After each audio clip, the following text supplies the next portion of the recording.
Right, welcome to my still fan gives hope. What warning first, if you're not into this isn't about DC. Okay, this is just about what's happened to me recently. So if you're not interested, just turn off the phone, whatnot. Because I like to also just talk about me and get yourself a wee feeling about me. If you're religious, probably not for you. If you're open-minded about things in general, then okay, watch on. But again, it's not about DC. So here we go.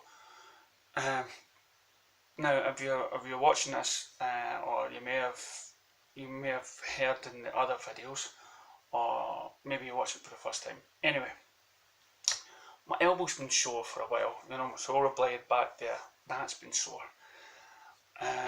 You may have also found out in my last videos, my family had passed away.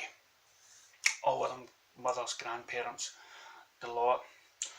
And so after now for me, I have my Protestants, Catholics, both sides. I wasn't raised up as either one of them. Done religious studies, fascination for all religion and spiritualism and stuff like that, whatever is in the world. Me myself, sort of an atheist. When I say atheist, it just means, for me, what an atheist means is just, I'm not saying there isn't a God, it's just our conception of what's out there is wrong. Okay, I've got, it's what we tell ourselves to make ourselves feel just about the world. Okay, but that's whatever makes you happy in the world, whatever makes you get on in life. If you have some sort of religion, that's fine by me.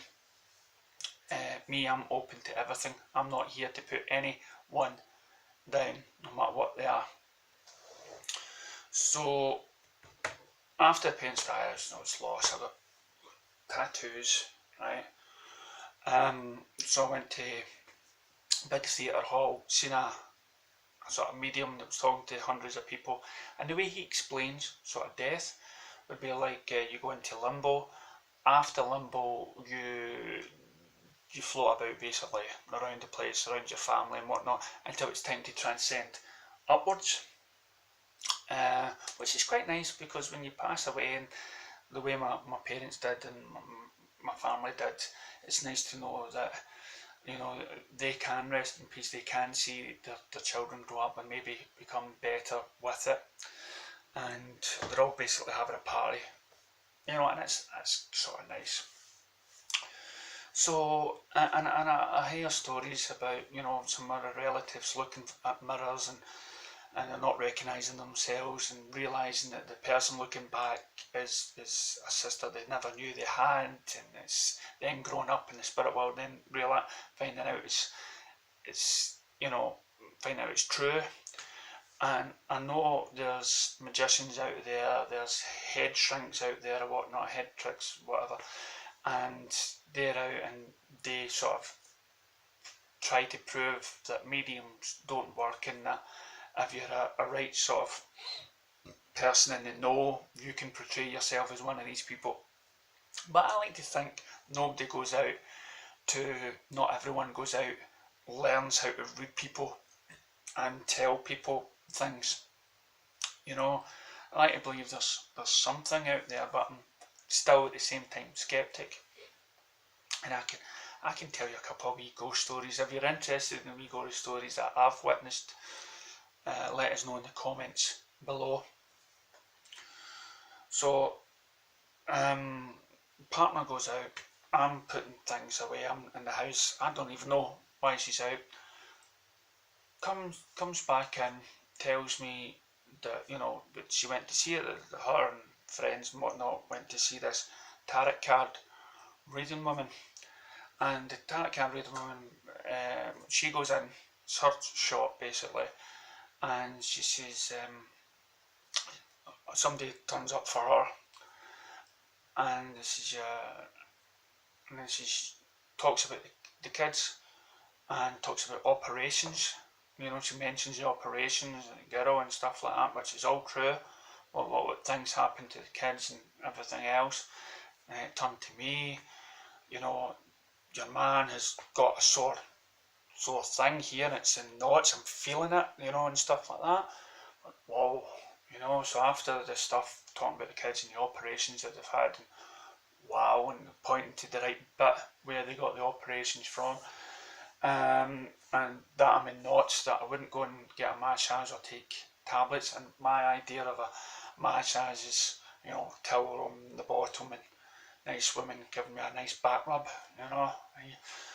But so it's kind of true to all that, and she asks, because she checks out these people for us, and this might be odd, but is there anybody here for my husband? And this is, oh well, I'll just wait. And then my mother steps, do you know what? Mentions the name. Alright, I'm just going to say Jean, okay?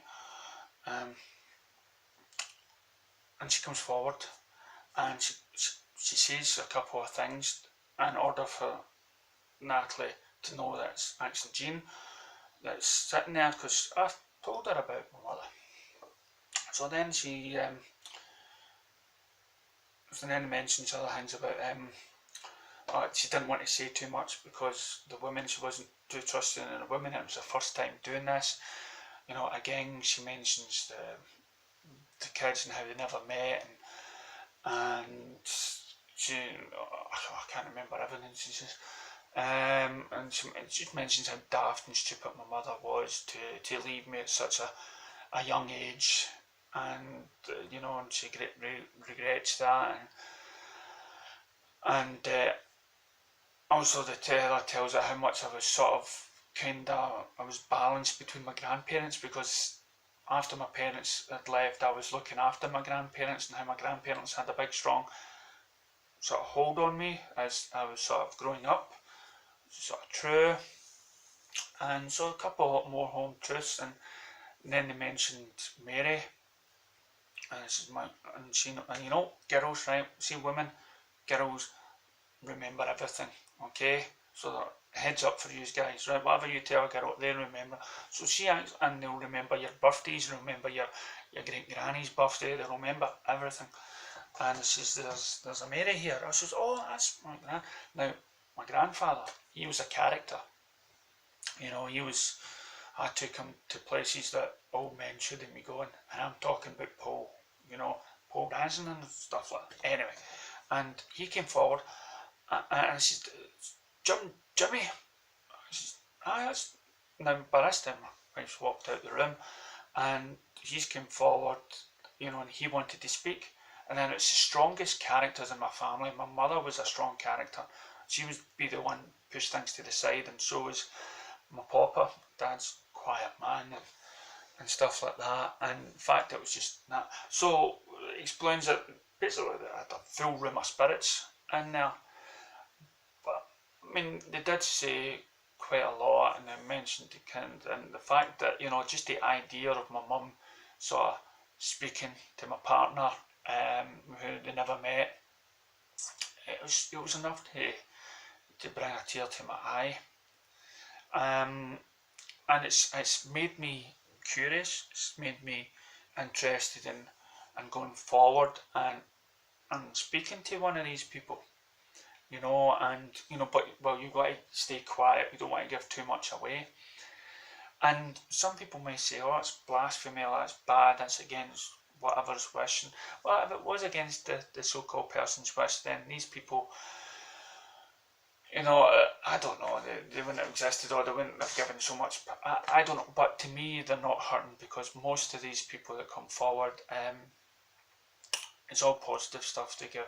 And what was funny is my partner's father was told that his mother has been leaving out 5p pieces everywhere in order to notice, so that he would know that it was there, and it freaked him out because he had been noticing 5p. And I can go on more about these sort of stories, but I just that I've heard, and people were gasping. You see it all the time on those TV channels, you know. And again, I got so many sort of ghostly things that's happened to me. As I say, I'm skeptic as anybody else, but I like to think there's things that you can't explain, and and as I say, Zack Snyder there, related to DC, lost his daughter, and and sometimes you just need closure, and if somebody's going to lie, and make you feel that better to get on with life, then so be it. Pay that extra money. If you can't find it in a church or a mosque or any other religious symbol, then do it. Uh, I'd like to investigate. I wish I had the power. Can you just imagine the power and the foresight? Some people are scared. Okay, some people are scared about it, but nah. Apart from the quietness of your own rooms, and you think you're alone, and you spend time with yourself and stuff like that. It's watching. It's like Ghost.